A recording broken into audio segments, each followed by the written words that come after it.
मोदी के हनुमान कहे जाने वाले चिराग पासवान के बदले बदले रुख नजर आ रहे हैं। जी हां, अभी मोदी सरकार यानी तीसरी बार लगातार सरकार बनने की अभी 3 महीने भी नहीं पूरे हुए थे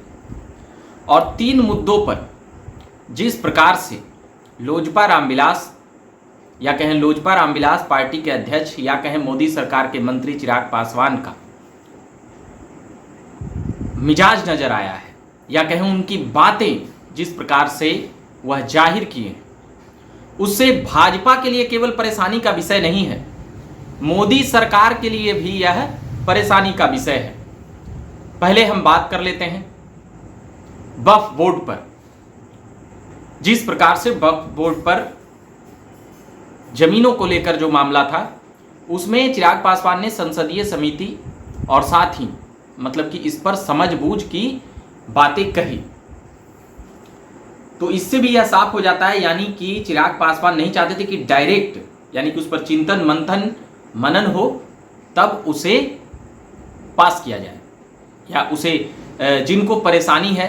उनको वो बातें बताई जाए। उनके घर पर बैठक भी हुई थी, मुस्लिम समाज के कई जो बिहार के बड़े नेता थे वह आए भी थे, उनकी पार्टी से जुड़े हुए और उनकी पार्टी से अलग भी। मगर एक बात और थी, सुप्रीम कोर्ट द्वारा एससी एसटी के वर्गीकरण यानी कि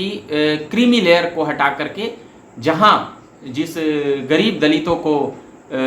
हक देने की बातें थी उनको ज़्यादा मिले, मतलब अलग अलग करने की कि जो अमीर हो चुके हैं उनको अलग कर दीजिए, उनको अलग कर दीजिए। तो मांझी जीतन राम मांझी का तो समर्थन मिलता हुआ नजर आया, मगर चिराग पासवान ने दो टूक कह दिया ऐसी कोई बात नहीं है, जो पहले से चलता आ रहा है वह वही रहे। यानी कि उनका साफ कहना था कि अभी तक छुआछूत और जाति पाति समाज के अंतिम पंक्ति तक गई नहीं है। वह साथ ही जीतन राम मांझी तक तो यह भी कहते हुए नजर आए कि जिस मंदिर पर वह गए थे उसके बाद वहां पर उस मंदिर की सफाई हुई थी, साफ सफाई की गई थी, वह हुई बातें याद दिलाते हुए नजर आए। और जो 21 तारीख और साथ ही यूपीएससी में लिटरल एंट्री पर उस पर भी जो 45 सीटों का विज्ञापन आया था पिछले 1 सप्ताह पहले कह सकते हैं या 5-6 दिन पहले बीते दिनों, तो उस पर भी चिराग पासवान ने जिस प्रकार से मुखरता से केंद्र सरकार की नीतियों का हम सीधे कहें तो विरोध किया है, वह अभी सरकार में है इसलिए मुखर विरोध नहीं कर रहे हैं, मगर उन्होंने भारत बंद को नैतिक समर्थन खुलेआम दिया। साथ ही यह भी कहे कि आंदोलन और प्रदर्शन करना यह सबका हक है। उन्होंने विरोध किसी भी चीज़ का नहीं किया, मतलब तीनों चीज़ों में एक बीच का मध्यस्थ रास्ता वह निकालते हुए नजर आ रहे हैं। यानी सीधे तौर पर कहें तो ना ही वह कह सकते हैं कि जो वक्फ बोर्ड का मामला था या फिर लिटरल एंट्री का या फिर सुप्रीम कोर्ट द्वारा एससी एसटी के वर्गीकरण का, अगर हम इन तीनों पॉइंट पर अगर हम बात करें तो मोदी सरकार से चिराग पासवान थोड़े से जो उनकी एक तरफा नीति थी उस पर वह भिन्न नज़र आ रही थी।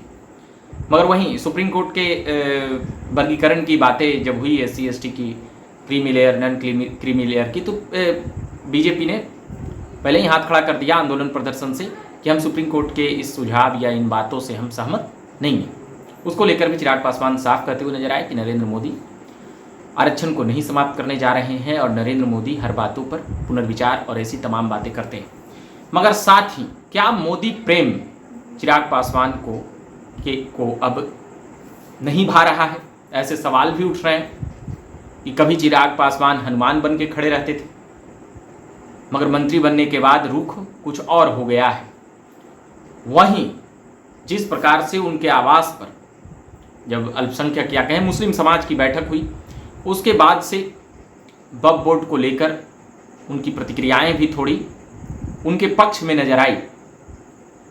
जेपीसी सहित जो भी और भी संसदीय समिति है उसको लेकर उनके सांसदों द्वारा उनकी बातें सामने आई है।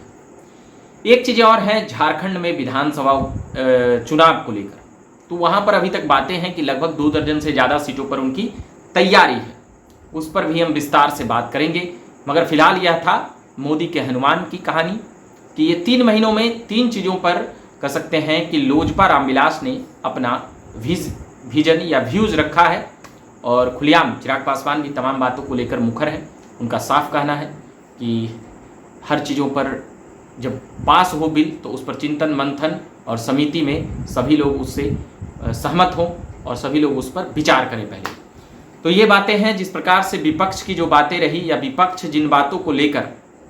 उठाती रह रही है, कहती रह रही है, उसमें चिराग पासवान की कहीं ना कहीं रजामंदी है। भारत बंद को लेकर तो वह खुलेआम नैतिक समर्थन दे चुके थे कि हमारे नेता नहीं जाएंगे, मगर हम उसका नैतिक समर्थन करते हैं। तो ये कुछ बातें थी जो राजनीतिक ताना बाना में क्या कई और कह सकते हैं कि सिगोफे या कई और धाराओं की ओर जाने की बातें समझ में आती है। तो वो बातें हम कर रहे थे कि चिराग पासवान कभी खुलेआम समर्थन दे देते थे किसी भी चीज़ किसी भी बात को लेकर, अब वो ऐसी बातें नहीं हैं। चिराग पासवान सोच रहे हैं, समझ रहे हैं कि कहीं जो अभी की यानी कि 29 में किसकी और क्या सरकार रहेगी, वह उन चीज़ों पर भी उनकी ध्यान है। इस प्रकार से उन्हें एक गंभीर नेता के तौर पर अब सभी समझने लगे हैं, उन्हें गंभीर नेता के तौर पर अब लेने लगे हैं। तो अब चिराग पासवान तो ऐसे भी मोदी सरकार में मंत्री हैं, और उनके ऐसे वक्तव्यों से कई बातें उठती है कि नीतीश और नायडू को, चंद्रबाबू नायडू को मैनेज करते करते अब एक और पार्टी और एक और नेता जो उभर रहे हैं या उभर गए हैं, उनकी रुख क्या कुछ कहती है, यह इन बातों से अंदाज़ा लगाया जा सकता है। बाकी मेरा नाम रविकांत हुआ, आप देख रहे थे झकास भारत। धन्यवाद।